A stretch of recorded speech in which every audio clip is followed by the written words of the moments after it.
My name is Madison Lee. I'm 24 years old, and this is how I took revenge on the team that laughed at me, locked me out of their big pitch, and then begged me to save them when it all went wrong. I never wanted the spotlight. I just wanted to be respected, heard, seen. For years, I kept my head down and worked twice as hard, hoping that one day someone would finally recognize what I brought to the table. I wasn't flashy. I didn't network loudly or play the politics game. I just delivered every single time. So when our tech startup announced we'd be competing in the Founders Forge Pitch Finals, the biggest opportunity of our careers, I thought maybe, just maybe, this was my moment. Our small team had been building a mental wellness app. My idea, my prototype, my code. I'd spent months perfecting the AI behind it, making it intuitive, deeply personal. The team praised it, called it game-changing, said it was the heart of our pitch. I thought we were in it together. But on the day of the pitch, I walked into the venue with my badge and laptop, ready to present, and they were already on stage without me, using my prototype, saying things I had written, smiling for the judges as if they'd built it from scratch. I stood there in the audience, frozen, my heart pounding so loud I couldn't even hear them speak. I didn't cry. I didn't scream. I just watched. Something inside me went ice cold. They had planned this, locked me out of the prep group chat, told the organizers I was just an early contributor. They didn't just forget me, they erased me. They thought I'd be quiet, that I'd disappear like I always did, that I'd take it, just like I always had. But what they didn't know, what they had underestimated from day one, was that I never needed them, not to build, not to succeed, and definitely not to win. So I made a promise to myself that night. I wasn't going to get even. I was going to build something better, and watch them fall apart without me. Collie Monroe learned early that emotions were a liability. As a child, she cried easily when her brother Nate teased her, when her teacher snapped at her for not answering quickly enough, even when she saw a bird with a broken wing. Each time, her mother Diane would sigh sharply, pull her aside, and whisper with clipped embarrassment, "You need to toughen up, Collie." Diane believed in appearances above all. Their house was spotless, their outfits coordinated, their smiles practiced, emotions real, raw. Messy didn't belong in the Monroe household. Her father, Eric, a retired Marine, enforced silence like a command. His presence alone was enough to freeze a room. He believed feelings were weakness. If Collie's voice trembled or her eyes welled up, his jaw would tighten, and he'd bark, "Fix your face." Nate, her older brother, was everything they wanted. Captain of the football team, smooth-talking, self-assured. He moved through the world with ease, cloaked in confidence Collie never had. At dinner, he'd joke that she was the broken one of the family, always so fragile, always overreacting. The jokes hurt more than he knew. Or maybe he did know, and that was the point. Collie learned to retreat into herself. She stopped speaking up. Instead, she wrote. In spiral notebooks she kept under her bed, she scribbled poems about silence, letters she never sent, and stories where the girl always ran away and never came back. In high school, her only real lifeline was her English teacher, Mrs. Blair, who once pulled her aside after class, handed back a short story with trembling fingers, and said softly, "The world tries to break people like you. Don't let it." Those words stayed with Collie. They followed her all the way to college, where she got into a small liberal arts school on a scholarship for creative writing. For the first time, it felt like a door had opened, but anxiety followed her like a shadow. Big lecture halls, judgmental peers, constant pressure. She'd freeze up during workshops, hyperventilate before readings. The more she struggled, the more she heard her parents' voices in her head. Weak, embarrassing, broken. Halfway through sophomore year, after a panic attack that landed her in the ER, she withdrew. No calls to her parents, no tearful goodbyes. She packed her bags and took a train home, hoping, deep down, they might finally show her some grace. Instead, she walked through the front door and found Nate already cracking jokes about her college breakdown. Diane looked disgusted. Eric didn't say a word. That night, when Kali had a full-blown panic attack at the dinner table gasping for air, shaking uncontrollably, her father told her to get a grip, while her mother just looked at her like a stain on the tablecloth. Asterisk, that was the last time she ever stepped foot in that house. Asterisk, now, at 29, Kali lives in a tiny, 4th floor walk-up in Brooklyn. It's nothing special, peeling paint, leaky radiator, but it's hers. She works part-time at a library, shelving books and helping patrons find novels that remind them of who they used to be. At night, she writes, not just in notebooks anymore, on her laptop, on sticky notes, on napkins, and now, finally, on the final draft of her first novel. A story about a girl who was told she was too soft, too much, too wrong until she left and wrote her truth anyway. It's raw, it's messy, and it's exactly the story she needed to write. She hasn't spoken to her parents or Nate in 8 years. Not since the night she left, but with every word she types, she feels that silence losing power. Because this time, she's not writing letters she'll never send. She's writing a book they won't be able to ignore. 2 days before the big pitch, I walked into a private team meeting I wasn't invited to. I had a gut feeling something was off. Calendar gaps, whispers in Slack, last-minute scheduled changes that somehow never included me. So I showed up anyway. The moment I opened the conference room door, the room went silent. Chris looked up like a deer caught in headlights and stammered, "Oh, we were just finalizing the deck. Nothing major." But the screen behind him told another story.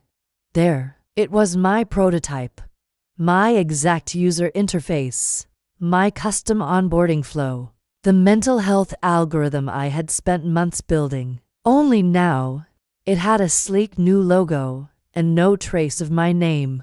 Polished, branded, packaged like a product they'd made on their own. I didn't say anything. I just stood there, frozen, my heart racing as they scrambled to minimize the window like I hadn't already seen everything. Asterisk, later that night, the confirmation came in writing. A Slack message from Rachel, cheerful and fake. "Hey, for the presentation flow, it might be best if you sit this one out. Too many people on stage gets confusing. Hope you understand." I stared at the screen, my jaw clenched. They really had the nerve to put a heart emoji at the end. They were using my tech, my code, my design, and now they were politely kicking me out of my own work. At first, I didn't respond. I closed my laptop, paced my apartment, telling myself I had to be overreacting. Maybe it was a misunderstanding. Maybe they'd fix it. Maybe they'd realize how wrong this was. But then I opened Slack again and saw the new media folder. Pitch rehearsal clips. I clicked. There was Rachel, confidently walking through the user journey I had architected, speaking like she'd built it from scratch. Then Chris chimed in with a smug laugh, saying, "Yeah, it was actually way easier than we expected." Asterisk, that was the moment it hit me. This wasn't an accident. They weren't just trimming the team for clarity. They weren't trying to streamline the presentation. They were rewriting the story without me in it. They were stealing the credit. And worse, they were making sure no one would ever know I was part of it. That was the moment I knew. They weren't just cutting me out. They were erasing me. Asterisk. I spent the next day in a blur of betrayal. I didn't go to work. I didn't shower. I barely ate. I deleted our group chat without a word and tossed my phone across the room. Then I cried messy, hiccuping sobs that left my throat raw, followed by a scream that echoed off the walls of my apartment until it faded into silence.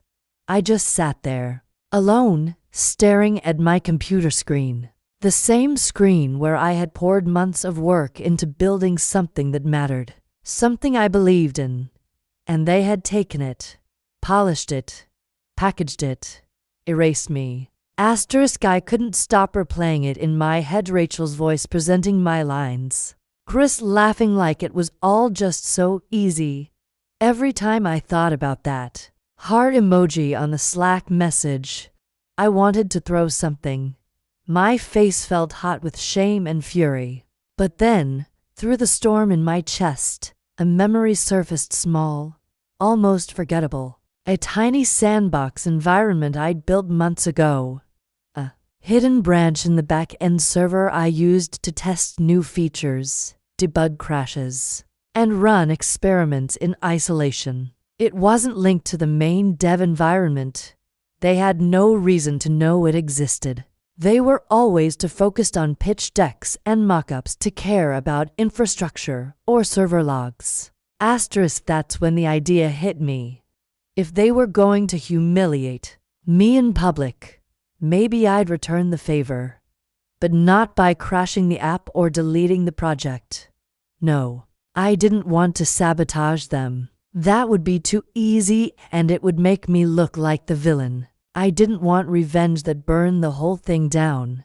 I wanted something worse. I wanted them to need me. Asterisk. So I rolled up my sleeves and got to work. I re-entered the hidden sandbox and carefully rewrote parts of the back end. Not enough to cause a crash, just enough to introduce friction.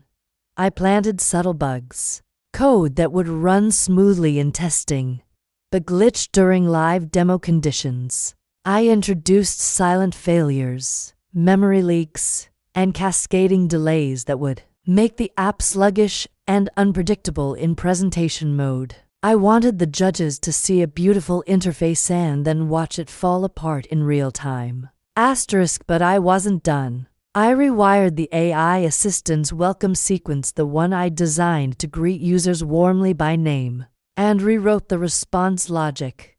Now, when it booted in front of the judges, it would greet Rachel as Plagiarist 1, Chris as Credit Thief, and Tyler as Stack Overflow Copycat. I laughed out loud when I wrote those lines. It was petty. It was childish. But God, it felt good. For the first time in days, I felt in control. Not invisible. Not erased. I was rewriting the story in my own language code.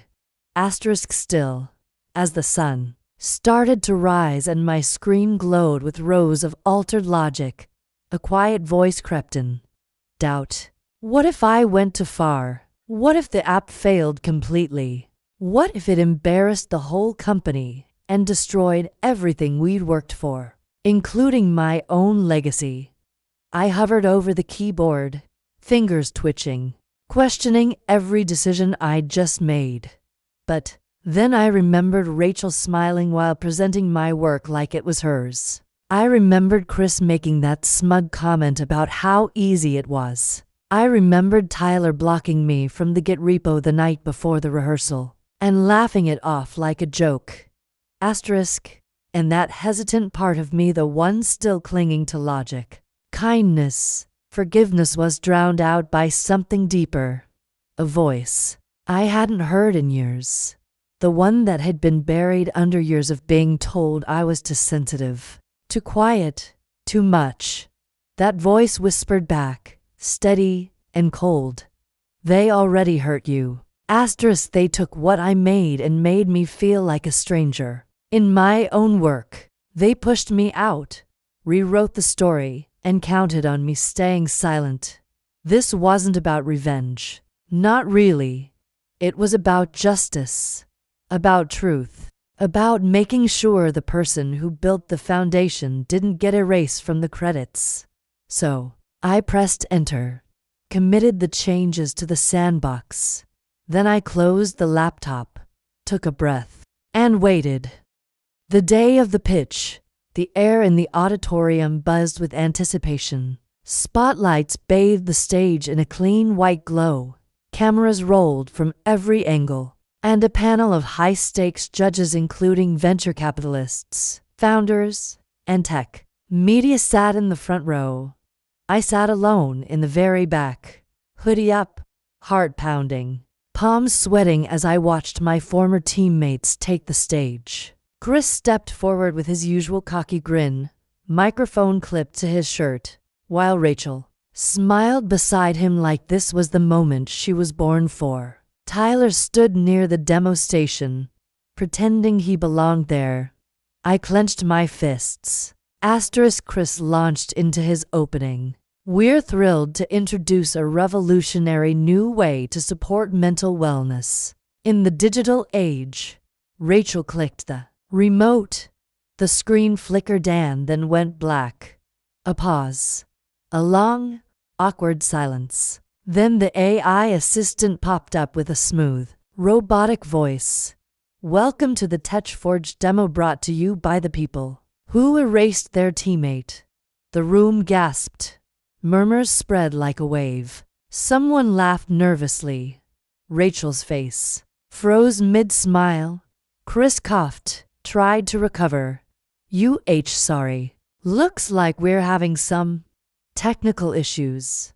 He clicked again. The screen stuttered, and the UI appeared only slightly warped, with elements misaligned and menus blinking in and out.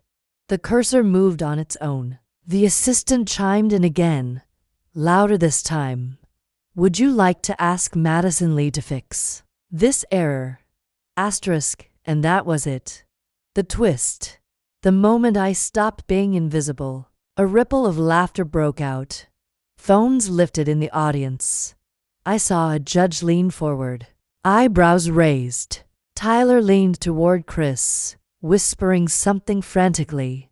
Chris was pale now, sweat visible under the stage lights.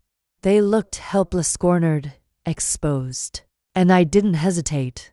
I stood up, walked down the aisle as heads turned. People, whispering, pointing. I reached the stage, pulled my tablet from my bag, and without saying a word to them, plugged into the HDMI port at the demo station. The screen shifted instantly, recognizing my device. Calm blue interface. Smooth transitions. The assistant greeted me. Welcome back, Madison. The audience fell completely silent. And then I spoke, clear and steady into the mic. Let me show you how it was actually supposed to work. I rewrote their finale in 5 minutes. Live. Real time. I walked the judges through the app's architecture, the AI's empathy model, the personalization algorithm, features they hadn't even known existed. I even debugged one of the staged glitches mid-demo, explaining what caused it and how it would be fixed in production. The app worked flawlessly under my command. The judges were visibly impressed, nodding, taking notes. One of them even clapping before the demo ended. I closed the pitch with a simple line. This was built to help people feel seen, and I intend to make sure that includes the people who build it. The crowd erupted. Some people stood. A few shouted my name. I didn't wait for Chris or Rachel or Tyler to say a word. I handed the mic to the stagehand, unplugged my tablet, and walked off stage without looking back. They tried to talk to me afterward, hovering near the backstage doors, stammering out half-formed apologies that sounded more like damage control than remorse. Rachel's voice trembled as she said, "You were right to be mad, we just panicked. We didn't think it through." Chris, still sweating under the bright lights, asked if I wanted to split the prize money. I stared at them both for a long moment, then shook my head. "No," I said simply. "Keep it." I didn't need their money. What they had taken from me wasn't financial. It was visibility, ownership, voice. And I had taken all of that back without needing their permission. As I turned to leave, one of the judges, a woman in a sharp navy suit who had watched the entire scene unfold, without flinching, caught up to me. She pulled me gently aside and said, "I've never seen anyone fix live code that cleanly, that confidently, under that kind of pressure. How would you feel about running your own team?" Her card read, Jasmine Ortega, CTO, Lynx Labs. My hands trembled as I took it. Not from nerves, from something bigger. Recognition, possibility. Within a month, I left Streamline. I didn't wait for a counter offer or an exit interview. I packed my desk in silence and walked out of that office with my head high. At Lynx Labs, I was given what I never had before: authority, autonomy, and respect. Today, I lead a team of developers, most of them women and non-binary coders who, like me, had been overlooked, dismissed, underestimated. I give them what I wish someone had given me: space to speak, room to make mistakes, credit when it's due. I didn't build something in spite of what happened. I built it because of it. Because they tried to erase me. Because they thought I wouldn't fight back. Because I learned the most powerful revenge isn't sabotage or silence, it's thriving in full view. I didn't destroy them. I didn't need to. I just made sure the world finally saw me. Last week, I got an email from Chris. The subject line was short, almost sheepish. Coffee? No explanation. No apology in the body. Just a vague attempt to reconnect. To pretend like the past could be casually smoothed over with caffeine and small talk. I stared at it for a moment, then closed the tab without replying. Instead, I opened my laptop and pulled up my calendar. It was full back-to-back meetings with investors, a UX review with our design team, a podcast interview about women in tech leadership. Every square was color-coded, every hour accounted for. I glanced across the office at my team, gathered around the communal table, laughing over bug reports and failed test cases like it was stand-up comedy. These were my people. People who respected each other, who listened, who didn't have to steal credit because they built things together. I used to sit in rooms where no one saw me, where I whispered ideas, hoping someone would finally look up and listen. Now, I build the rooms. I decide who gets a seat at the table. And when I walk into them, no one forgets my name. They mocked my tech skills. They mocked me until I became the one they had to call to fix what they broke.